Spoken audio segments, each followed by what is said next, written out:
Olá pessoal do canal aí Antropolinguagem. O nome do vídeo de hoje, é Filosofia da Força, O que seria isso?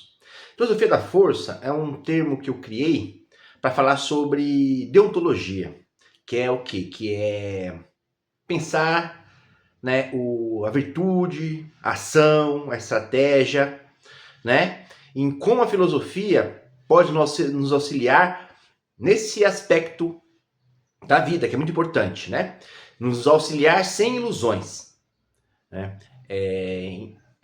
Infelizmente, hoje, entende-se que o ganho econômico é o principal objetivo da vida, Isso, em parte, está certo, em parte não, A filosofia ensina a viver bem, Viver bem é viver de maneira digna, você não precisa ser rico para ter uma vida digna, não é? Nem poderoso para ter uma vida digna, nem muito erudito, para ter uma vida digna, A simplicidade também faz parte da vida, é importante, Mas aqui, nesse programa, eu vou falar qual que é a força da filosofia.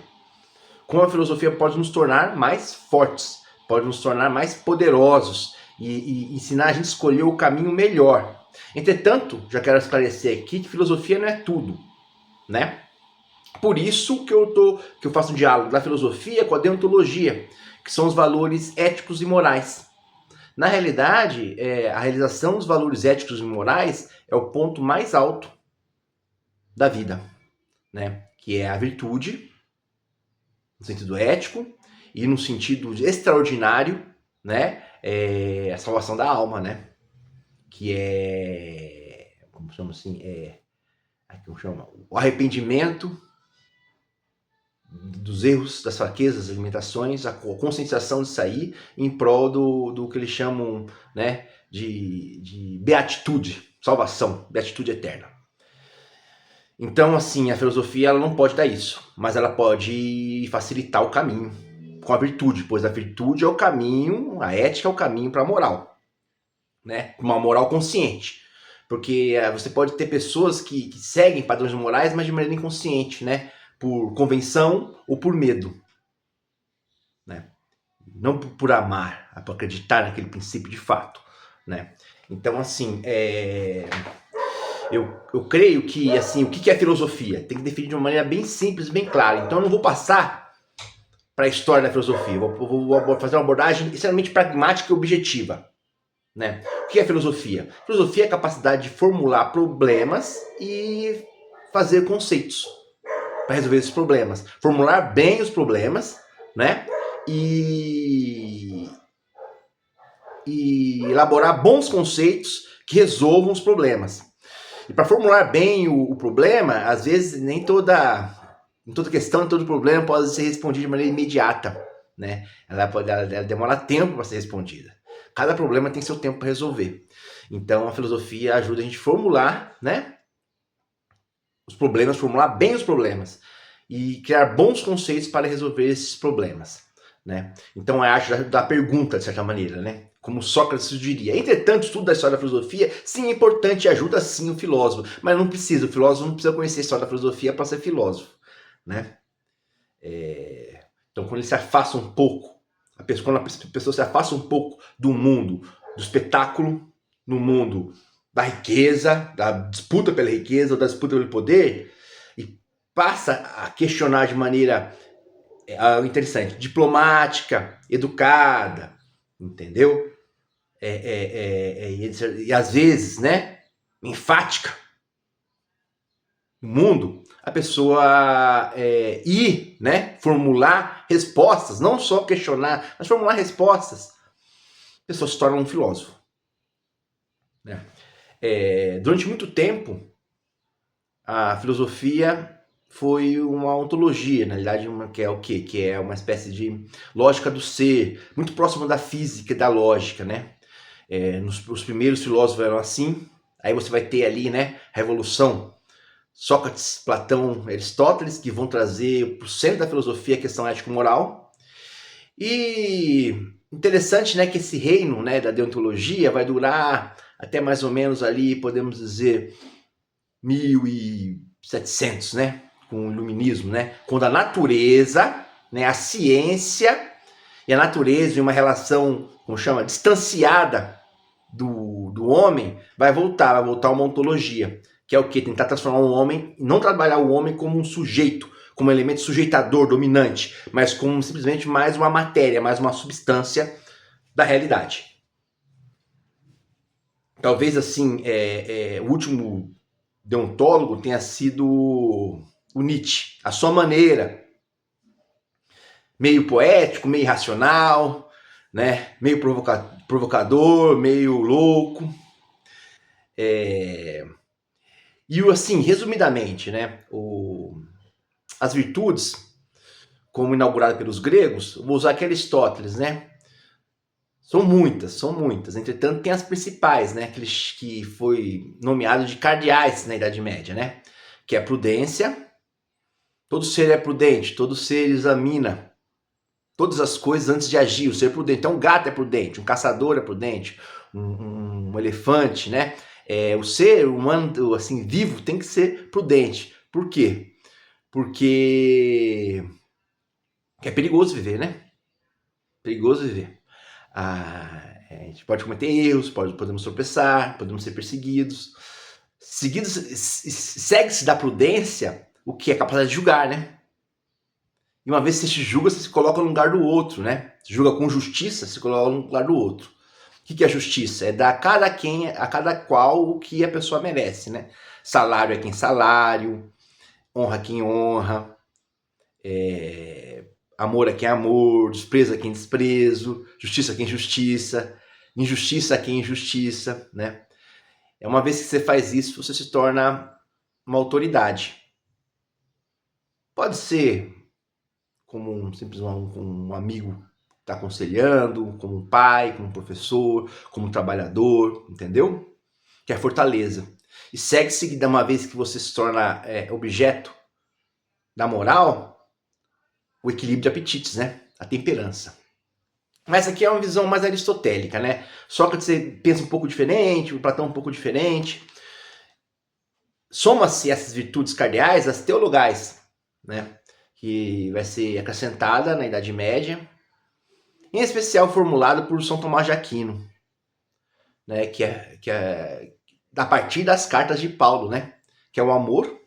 Quase ninguém sabe o que é o amor. Eu fiz um baralhinho, preciso mostrar para vocês, com cartas, com baralho deontológico, filosófico, né? Mais ou menos ali para a pessoa poder se mapear, semelhante ao tarô, só que diferente porque o foco é só nas virtudes, né? E não tem imagem, é abstrato, para não criar essa relação de fetiche, né? E a primeira carta é o amor, né? Eu pergunto para as pessoas o que é o amor, ninguém acerta. No máximo, a pessoa fala um sinônimo ou um sentido secundário, né? Por exemplo, vou deixar você pensar aí, vou te provocar, né? Você sabe o que é o amor? Vou parar um pouquinho aqui, pensa.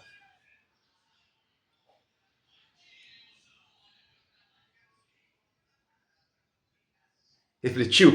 Pensou? Agora responde. O que é o amor? O que você acha? Provavelmente você usou um sinônimo, provavelmente você usou uma definição secundária. Mas o amor, no básico, é cuidar, querer o bem de algo, de um trem ou de uma pessoa. Só, é simples. Né? E tem amores diferentes, né? Você tem que amar de maneira equilibrada também, nem em excesso, nem de menos nem de mais. Né? E o objeto mais elevado do amor, né, é a vida moral, a vida ética. E é muito difícil, que é o principal desafio da vida. Né? O mal, né, os vícios, a gente comete no automático. Né? E às vezes a gente até aprimora, né? A gente refina isso, né? A gente refina os nossos vícios, né? As nossas maldades, né? Você vai envelhecendo, você vai ficando pior. Portanto, por isso é muito importante você cultivar uma vida ética, uma vida virtuosa, mesmo que você não tenha. Ou pelo menos reconhecer quais virtudes te faltam. Nos faltam, né? Então o objetivo da filosofia da força é tornar a pessoa forte e capaz para a ação. E a virtude é orientada para o bem comum, em direção ao bem comum. né? No limite, a realização da virtude primeiramente se dá ali no cotidiano, no particular, no privado. Depois, o desenvolvimento último da virtude é no espaço público. No espaço público, né? E tem as regrinhas, algumas regrinhas básicas. Primeiro, não sinalizar virtude. Você não pode ficar pregando virtude, porque geralmente você pode cair em contradição, as pessoas são falhas, nós falhamos, pode criar um certo, como chama, moralismo, polícia moral, entendeu? Hipocrisia. Então, virtude é ação. A virtude funda os valores, e não o contrário. A virtude dota a nossa capacidade de sentir, refina a nossa capacidade de sentir. Então não é um sentimento também. Embora você possa partir para a virtude de um sentimento, possa partir para a virtude de um valor, né? Então, quer dizer, não sinalizar a virtude, né? Segundo, saber ser humilde, né? Que você não vai, você não vai, embora você não seja rabo, entendeu? Você não vai mandar explorar ninguém.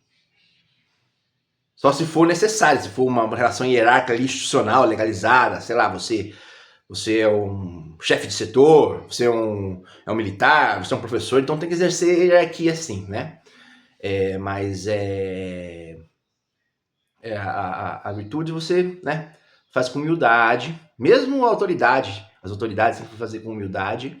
E saber ser humilde é o quê? Saber passar humilhações em silêncio. Entender? Aprender. Saber se colocar no canto. Saber se diminuir. Porque se colocando nessa posição, a gente pode ver o outro melhor. Né? Enfim, aí tem outra regra que nem sempre é possível virtude, né? No meio do caos, da guerra, da injustiça, entendeu? Do mal, às vezes nós não podemos escolher, não tem uma boa escolha, não tem uma boa escolha para ser escolhida. Então, dos males, o menor. Então, outra regra é, quando não é possível virtude, escolha o menor dos males. Não o mal necessário. Muito menos o mal maior, né? Que é a abominação. Né? Mas o menor dos males.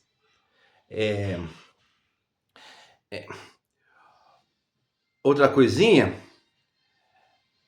eu acho assim, pra gente concluir, que eu acho que eu vou tentar casar com isso, né? Gente, façam perguntas aí, deixe seu like, não se esqueça, faça o Pix, entendeu? Ajuda o canal aí, saber se virtude é ação, é planejamento de ação também, né? Então, como a gente faz esse trânsito do cotidiano, do mundo privado para o mundo público? E outra coisa, como lidar com a injustiça? Porque a sociedade é injusta também. Né? Então, nem sempre o melhor é quem, né, recebe os melhores salários, né, os melhores reconhecimentos. Então, existe uma coisa que é séria e objetiva, que é a realidade econômica e política. Né? Mas que pode ser tema para um próximo vídeo. Tá certo, pessoal? O vídeo tá ficando meio extenso aqui. A gente vai lançar um próximo vídeo aí nessa mesma linha. Tá certo? Falou, tchau, tchau. Um grande abraço, um beijo. Deixe seu like, faça o Pix, ajuda o canal. Falou.